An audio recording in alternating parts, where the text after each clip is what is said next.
life, shooting just 42% as his current win shares per 48 minutes and box score plus minus rank as the third worst of his career. Meanwhile, Zach Edey, as the 9th overall pick, is averaging 10.6 points and 7.7 rebounds per game in just 21.4 minutes. NBA had 0. With this in mind, we have recently been seeing fights and drama everywhere, giving us a real question. Are we seeing a change in the NBA's policies? Is the NBA now leaning into this drama instead of trying to promote the buddy-buddy league that no one really loves, if we're being honest? We want competition. So today we're leaning into that drama. We're looking at 3. Have you ever seen a more random beef in the NBA than this? Looking at it, out well defended by Moody, but Draymond and Edey.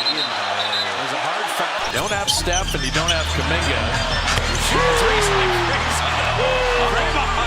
Why does a future NBA Hall of Famer hate a rookie this much? After AD missed one of his free throws from the technical foul, Draymond would start screaming. Jaren Jackson Jr. has 3 fouls. Draymond will take one of those flagrants every now and then. Just the Warriors. Here is where things get even more interesting. Recently, it came out that Draymond made huge headlines when he decided to make things personal with the. And now nobody believe you. Y'all gotta stop breeding these soft dudes, man. Where did this stem from? Well, in a 5-point win versus the Grizzlies, Draymond was ejected from the game because of this.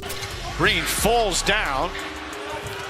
Here comes Desmond Bane, and a foul's going to be called on Draymond Green.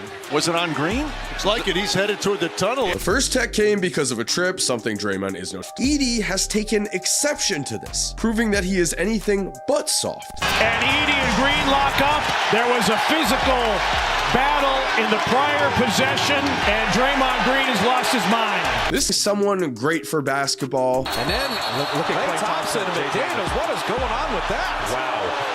You've got a full-on fracas going on. Most would say no, some would say Rudy Gobert deserves this, but most of us would agree that fighting is not generally good for the sport. What is great though, are true rivalries forming on the court. We have seen what happens when the culture gets too friendly. Everyone right now claims that it's boring. In recent years, the NBA has done a lot to take competition out of the game. Anthony Edwards. Big, small pick and roll. Once he picked it up, I mean, who else? I gotta go get it. I'm like, I'm going for the win. I don't do overtime, so. Learned this when they stopped end zone celebrations, got a lot of backlash, and now they put all of the cameras they can on any player who scores because fans, aka us, love trash talk. We love heated competition, and there's nothing wrong with that. The NBA was built on this type of competition, championships, but at the time, those were Ken's disappointment for the number 2 seeded Grizzlies to lose in the second round to the 3rd seeded Golden State Warriors, who went on to win the championship. Right now, the NBA has almost no rivalries at all, which is a problem. But this Memphis team could not only be on the rise, they could be out for vengeance. If there is one player who is trying his best to keep NBA rivalries alive, it is Clint Capella. As sneakily, the Hawks have built a very promising young core, but also, to be honest, he's only averaging 10.8 points per game, 3.4 rebounds, and 1.3 assists, so the jury is still out on him. However, 23-year-old Jalen Johnson has become one of the NBA's most underrated young players with averages of 19.8 points, 10.1 rebounds, and 5.3 assists per game in year 4. A huge leap from last season's numbers. Joining him in the starting lineup is Dyson Daniels, who is averaging over 3 steals per game. Roll that bones! Roll that bones, baby!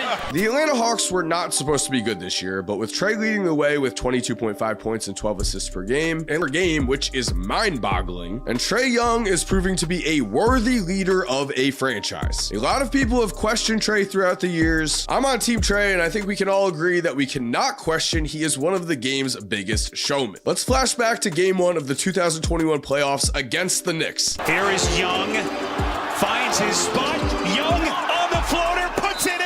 Trae Young with a miraculous shot. In this series, Trae would not only lead the Hawks to a series win, and then lead them all the way to the Eastern Conference Finals, while he averaged 28.8 points and 9.5 assists per game in 16 playoff games at the age of 22. But in doing so, he now lives rent-free in Knicks fans. Is currently about Knicks fans versus Trae Young. Understands the game. He's a very good defensive player. They're going to call offense. And Westbrook upset here. Whoa, look out. Isaiah Stewart saying something to Westbrook now. Yeah, Stewart going to get called with the technical. To run this back, Russ screams in the face of the Pistons bench, shoves multiple Pistons players, then after Isaiah Stewart gets in his face and gets attacked, Russ hilariously starts celebrating. Keep in mind that Isaiah Stewart is also someone who himself has been fighting against the world. And then Jason Tatum. Tonight it's their number one guy, Jeremy Grant.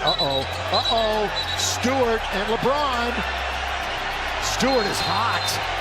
And everybody's coming out now. And he's still trying to get loose. He is knocking over. Some would even say Stewart plays dirty because of roles such as the one that Russ is taking. Again, I really think this shows a lot about Russ's true colors. I think we really should respect this. Right now, he's averaging 12 points, 6.6 assists, and 4.7 rebounds per game in just 26.8 minutes a night, while showing how valuable he can be as a high-energy, highly talented role player. I applaud that kind of humble in plays like this. Russell Westbrook, though, is currently on a mission to finish his career with the only thing that he is missing, the only thing that really matters when it comes to basketball, winning a championship. And this season for the Nuggets, I think Russ is playing at a level that we can all respect. We've heard the criticism about Russ winning culture in Denver with Nikola Jokic, and Russ has embraced a bench role to begin the season. And recently, after playing really well, Russ has started the last 6 games for Denver and is clearly a big part of the Nuggets' success this and the Russ to Jokic or Jokic to Russ connection has been beautiful. Again though,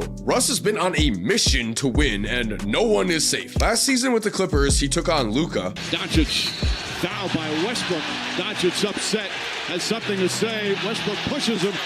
Now Westbrook down and Gobert puts his arm around her shoulder. Westbrook now gets ahead. I think it is safe to say NBA drama has picked up tremendously this while Russ was on the Lakers. Russ was the first to come to Christian Braun's defense after Versus Washington.